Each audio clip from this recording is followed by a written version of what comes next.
কেন সেন্সর আটকে ছিল, কেনই বা মুক্তি পেল, আমি খুব বিস্মিত হয়েছিলাম যে কেন আটকে গেল ছবিটা। আমরা একটা ছবির পেছনে যে পরিশ্রমটা করা উচিত, যে সময় দেওয়া উচিত, সেটাও দিতে পারি না। কিভাবে অন্যদেরকে ব্যবহার করা হয়, এরকম অনেক কিছু আছে। কাউকে এখানে চিহ্নিত করার জন্যে বা বিদ্রুপ করার জন্য ছবি করা হয়নি। শাকিবকে প্রচণ্ড পছন্দ করি, ওর সঙ্গে অনেক কাজ করেছি। সে কিন্তু একদিনে আমি বললাম আর একটা পলিটিক্স করলাম, আমি সুপারস্টার হয়ে গেলাম, এই জাতীয় কিছু হয় না। কিন্তু কেন সেন্সর আটকে ছিল, কেনই বা মুক্তি পেল, একদিন কেন লাগলো, সেসব মিলিয়ে সেটা আমারও প্রশ্ন, আমি জানি না অ্যাকচুয়ালি এটার পিছনে অন্য কোনো উদ্দেশ্য ছিল কিনা। এবং আমরা যখন করেছি, আমার কোনো সময় মনে হয়নি যে এটার মধ্যে এমন কিছু আপত্তিকর আছে যেটা সেন্সর বোর্ড আটকে দিতে পারে না। আমি খুব বিস্মিত হয়েছিলাম যে কেন আটকে গেল ছবিটা। আর সবচেয়ে কষ্ট লাগে কি, আমাদের বাংলাদেশে এখন তো আপনারা সবাই জানেন যে ছবির বাজার, সিনেমা অনেক কষ্ট করে এগোচ্ছে আবার একটা জায়গা তৈরি করার জন্য। সেখানে যখন একটা পরিশ্রম করে, ভালোবাসা দিয়ে, আবেগ দিয়ে ছবিটা করা হয়, যখন সেন্সরে আটকে যায়, তখন এটা মেকারের জন্যে, সেই শিল্পীদের জন্য অনেক কষ্টের। আমরা যদি অনেকের সঙ্গে তুলনা করি, পাশের দেশের সঙ্গে তুলনা করি, সাউথের সঙ্গে তুলনা করি, সেই ইন্ডাস্ট্রি আমাদের এখানে নাই। আমরা একটা ছবির পেছনে যে পরিশ্রমটা করা উচিত, যে সময় দেওয়া উচিত, সেটাও দিতে পারি না।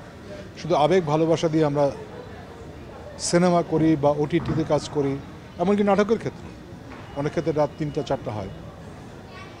সেক্ষেত্রে যদি কোনো ক্ষেত্রে নেগেটিভ ইম্প্যাক্ট আসে, সেটা আমাদের জন্য খুব কষ্টের।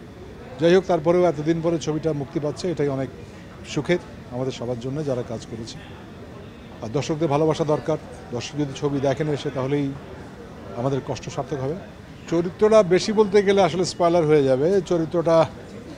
গল্পটা অ্যাকচুয়ালি আমাদের ইন্ডাস্ট্রি নিয়ে, আমাদের ফিল্ম ওয়ার্ল্ড নিয়ে। খুব সামান্য হয়তো এর মধ্যে একটা রিয়ালিটি থাকতে পারে, কিন্তু পুরোটাই কল্পনা।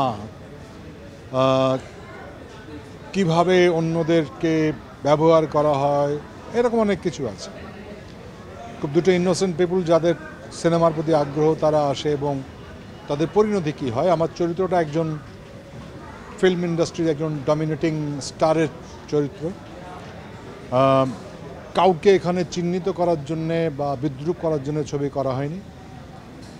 ছবির চরিত্রের নাম শাহবাজ খান। খান শুনলেই মনে হয় কি আমাদের সুপারস্টার কোনো খানের সঙ্গে মিল আছে কিনা। আসলে তা না, কেননা আমি শাকিবকে প্রচণ্ড পছন্দ করি, ওর সঙ্গে অনেক কাজ করেছি। Is a very good actor. So আমি তো জেনে বুঝে সেটা কোনো দিন করবো না যে তার চরিত্র হনন বা যদি কোনো ব্যাপার এর মধ্যে নাই। এটা সিম্পল একটা গল্প, একটা কাহিনী চিত্র, একটা ফিকশন।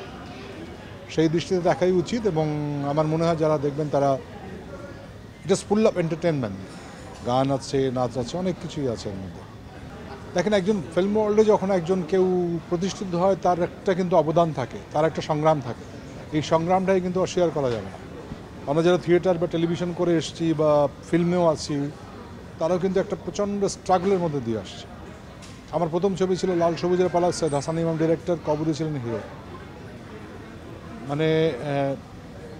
অন্যান্য রেমুনারেশন, পারিশ্রমিক কথা বাদ দিলাম, কিন্তু সেটার পিছনে কিন্তু প্রচণ্ড কষ্টের জায়গা থাকে। লোকেশন যাওয়া, পরিশ্রম করা। তখন তো 35-এ হতো, তখন ডিজিটাল না। তার আগে প্রচুর রিহার্সাল করতে হতো। তো যাকে নিয়ে বলি না কেন, তারও কিন্তু একটা গল্প আছে। সে কিন্তু একদিনে আমি বললাম আর একটা পলিটিক্স করলাম, আমি সুপারস্টার হয়ে গেলাম, এই জাতীয় কিছু হয় না। কিন্তু তারপরে হয়তো ইন্ডাস্ট্রির অনেক কিছু মিলিয়ে তার এক ধরনের কি বলা যায়, ডমিনেন্স থাকে, ডমিনেট করতে চায়, ইন্ডাস্ট্রি লিড করতে চায়, সেটাও হতে পারে। কিন্তু এটা একটা গল্পের আধার। কিন্তু এখানে অন্যান্য অনেক কিছুই চলে এসছে। এবং আমার মনে হয় মামুন বা আমরা আমাদের ওর যা সাধ্য, সেই অনুসারে খুব যত্ন করে ছবিটা বানিয়েছি।